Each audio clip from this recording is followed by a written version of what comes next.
Hello everyone, I am Vandana Kumari, Assistant Professor PG Department Sociology। जैसा कि हम लोग कार्ल मार्क्स की थ्योरी के बारे में डिस्कस कर रहे हैं, जो कि मैं सेकेंड सेमेस्टर को पढ़ा रही हूँ। अभी तक हम लोगों ने जो डिस्कस किया था वो मोड ऑफ प्रोडक्शन के बारे में था, और ये भी देखे हम लोग कि किस प्रकार से हिस्टोरिकल मटेरियलिज्म को हम लोगों ने डिस्कस किया है कि मोड ऑफ प्रोडक्शन क्यों इतना इम्पॉर्टेंट है, और उसको जानने के लिए हमने देखा कि हिस्टोरिकल मटेरियलिज्म के बारे में कार्ल मार्क्स ने क्या क्या चीज़ों के ऊपर फोकस किया। तो आज हम लोग पढ़ेंगे मोड ऑफ प्रोडक्शन के टाइप्स। जैसे कि लास्ट वीडियो में भी हमने डिस्कस किया था कि 4 types of mode of production होते हैं। पहला होता है Asiatic mode of production. Asiatic mode of production क्या होता है? That is a classless society, हम जिसको कह सकते हैं, जहाँ पर जो ओनरशिप ऑफ लैंड है वो क्या होता है? कॉम्यूनल होता है। किसी एक पर्टिकुलर ग्रुप का या किसी एक पर्टिकुलर क्लास का आधिपत्य नहीं रहता उस पर।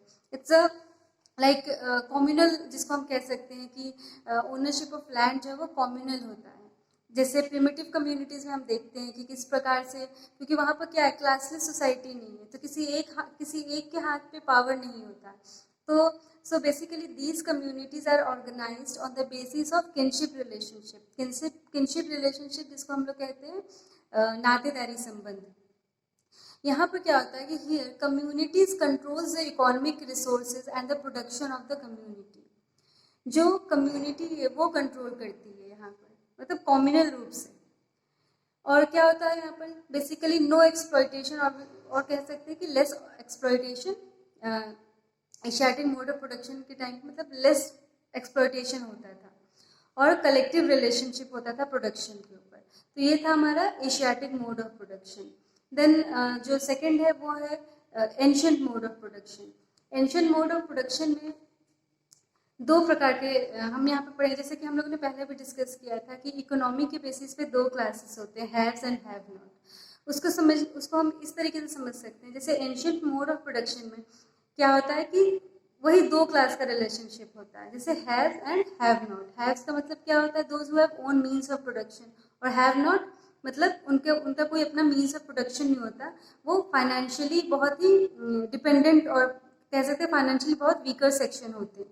तो यहाँ पे भी हम देखें, जैसे एशियाटिक मोड ऑफ प्रोडक्शन में क्या था कि सारी चीज़ें कॉम्यूनल थी, सारी चीज़ें रिलेशनशिप बेस्ड थी, किनशिप रिलेशनशिप जिसको हम कहते हैं, नातेदारी के संबंध में। लेकिन एंशिएंट मोड ऑफ प्रोडक्शन में जो 2 क्लास का रिलेशनशिप था वो था मास्टर्स एंड स्लेव्स।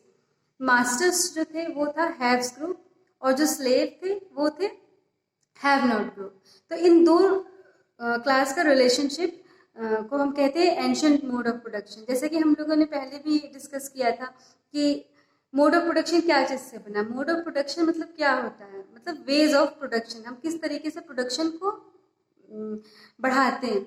और उसके अंदर जो सबसे महत्वपूर्ण भूमिका जिसकी होती है, जो वो होता है forces of production and relation of production. तो हम लोगों ने जो पहले पढ़ा था, पहले डिस्कस किए थे कि फोर्सेस ऑफ प्रोडक्शन क्या होता है, जिसमें हम लोगों ने देखा कि tools and technology, scientific knowledge, raw materials, ये सारी चीज़ें जो है फोर्सेस ऑफ प्रोडक्शन में आती है। But what is relation of production? Relation of production में आ जाता है आपका ये संबंध, जो किसके बीच में संबंध? हैव्स एंड हैव नॉट के बीच में जो संबंध होते हैं उसको हम कहते हैं रिलेशन ऑफ प्रोडक्शन। क्योंकि इन दोनों के संबंध से ही, इन दोनों का जो संबंध है उसका वो पूरी तरीके से प्रोडक्शन से रिलेटेड है। क्योंकि जब तक, समझ लीजिए एक लैंड है, जब तक उसको कोई ओन नहीं करेगा और जब तक उस लैंड के ऊपर कोई काम नहीं करेगा तब तक प्रोडक्शन नहीं बढ़ सकता। तो इस प्रोडक्शन के रिलेशन में हम ये दो रिलेशनशिप देखते हैं, हैव्स एंड हैव नॉट के बीच में। तो यहाँ पर जो रिलेशनशिप है वो किसकी है? वो है मास्टर एंड स्लेव्स की। और यहाँ पर क्या है? Slaves had no right to reproduce. Slaves के हाथों में कोई अधिकार या फिर कोई राइट नहीं होता है। और स्लेव्स का जो यहाँ पर है वो क्या है? मल्टीटास्किंग जॉब है, वो बहुत तरीके के काम में इंगेज होते हैं। एंड क्या है? स्लेव्स आर ऑलवेज डिप्राइव्ड, वो हमेशा ही डिप्राइव्ड होते हैं कई सारी चीज़ों से जो उनको नहीं मिल पाती है। और जितने भी मतलब जो भी प्रोड्यूस होता है, जो भी वो मल्टीटास्किंग जॉब करते हैं, उसके बदले में उनको उतनी वेज या फिर उतनी पगार किसी भी रूप में, फॉर एग्जांपल अगर बार्टर सिस्टम है तो उस वे में भी अगर देखा जाए तो उनको जितना वो काम करते हैं उसके बदले में उनको उतनी पगार नहीं मिलती है। तो कह सकते हैं कि there is a kind of exploitation which was happening at this time, ancient mode of production के टाइम पे, कि एक्सप्लॉयटेशन देखने को मिला है, जो कि किसके द्वारा किया गया, मास्टर्स के द्वारा किया गया है, स्लेव्स का एक्सप्लॉयटेशन। फिर नेक्स्ट हम देखेंगे feudal mode of production. Feudal mode of production क्या है, मतलब it refers to the production system where there was a relationship between land owners and tenant. यहाँ पर रिलेशनशिप जो है वो क्या है, किसके बीच में, land owner and tenant. Landlord is have group and tenant मतलब सर्व, जिसको हम कह सकते हैं हैव नॉट क्लास, जिसको हम कह सकते हैं।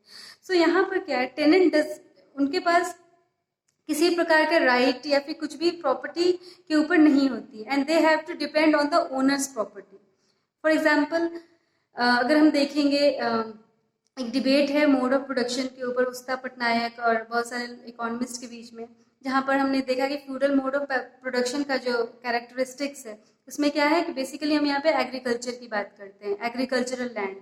तो जो लैंड ओनर होते हैं वो लीज पे, समझ लीजिए 5 साल या 10 साल लीज पे वो अपना लैंड किसको देते हैं, टेनेंट को, जो उन खेतों पे काम करेगा।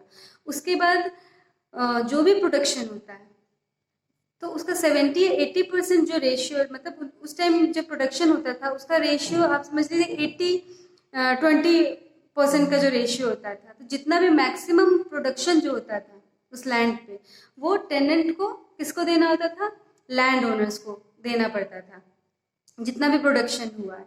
तो यहाँ पे भी हम देखेंगे कि किस प्रकार से एक्सप्लॉयटेशन हुआ है। फिर टेनेंट क्या करते थे, यहाँ पर जो फ्यूडल मोड ऑफ प्रोडक्शन का जो कैरेक्टरिस्टिक्स है कि अगर समझ लीजिए उस साल या उस टाइम पे फसल नहीं हुआ या फिर किसी भी प्रकार का प्रोडक्शन में डिक्लाइन आया है, डिक्लाइन हुआ है, तो उनकी फैमिली जो है उनके, मतलब उनको डोमेस्टिक वर्क भी करना होता था जो लैंडलॉर्ड है उनके घर पे। तो इट्स अ काइंड ऑफ हम बॉन्डेड लेबर्स भी हम इसको कह सकते हैं। एक बहुत ही अच्छा डिबेट है उस्ता पटनायक का, वो मैं शेयर कर दूंगी इस वीडियो के एंड में, जिसको हम कहते हैं मोड ऑफ प्रोडक्शन डिबेट, जो बहुत सारे इकोनॉमिस्ट के बीच में ये डिबेट हुआ है, जो काफ़ी इम्पोर्टेंट भी है स्टूडेंट्स के लिए। तो ये हो गया आपका फ्यूडल मोड ऑफ प्रोडक्शन। फिर हम बात करते हैं कैपिटलिस्ट मोड ऑफ प्रोडक्शन की। तो कैपिटलिस्ट मोड ऑफ प्रोडक्शन में क्या है, रिलेशनशिप जो है वो है कैपिटलिस्ट एंड वर्किंग क्लास का रिलेशनशिप है। तो हम इसको देख रहे हैं कि किस प्रकार से रिलेशनशिप और प्रोडक्शन और जो फोर्सेस ऑफ प्रोडक्शन है वो हर स्टेज में चेंज होता आया है। जैसे एट लास्ट जब हमने डिस्कस कर रहे हैं कि कैपिटलिस्ट मोड ऑफ प्रोडक्शन के बारे में, तो कैपिटलिस्ट मोड ऑफ प्रोडक्शन में क्या है कि जो भी, जैसे उनको अब देखना है कि किस प्रकार से इसको और ज़्यादा, एग्रीकल्चर हो या फिर प्रोडक्शन हो किसी प्रकार का, उसको किस तरीके से ज़्यादा से ज़्यादा इन्हेंस करें। यहाँ पे बहुत सारे कॉन्सेप्ट आ जाते हैं, जैसे सरप्लस वैल्यू का कॉन्सेप्ट, कॉमोडिटी फेथिसिज्म का कॉन्सेप्ट। तो यहाँ पर क्या है, जैसे कि फ्यूडल मोड ऑफ प्रोडक्शन में जो लैंड उन्होंने लीज पे दिया था टेनेंट को, कैपिटलिस्ट मोड ऑफ प्रोडक्शन में क्या होता है कि जो भी वो लैंड उन्होंने लीज पे दिया था वो उसको वापस ले लेते हैं, और उस लैंड पे, मतलब उस लैंड पे फैक्ट्रीज बनाना हो या फिर इंडस्ट्री खोलना, इस चीज़ के लिए, मतलब ज़्यादा से ज़्यादा किस तरीके से प्रोडक्शन को इन्हेंस कर सके, किस प्रकार से प्रॉफिट हो सके, फिर उस प्रॉफिट को किस प्रकार से री इन्वेस्ट कर पाए। तो ये सारे कैरेक्टरिस्टिक्स हैं कैपिटलिस्ट मोड ऑफ प्रोडक्शन के। तो इसके एंड में मैं कुछ नोट्स भी शेयर कर दूंगी जो कि आप स्टूडेंट्स के लिए इम्पोर्टेंट है। Thank you.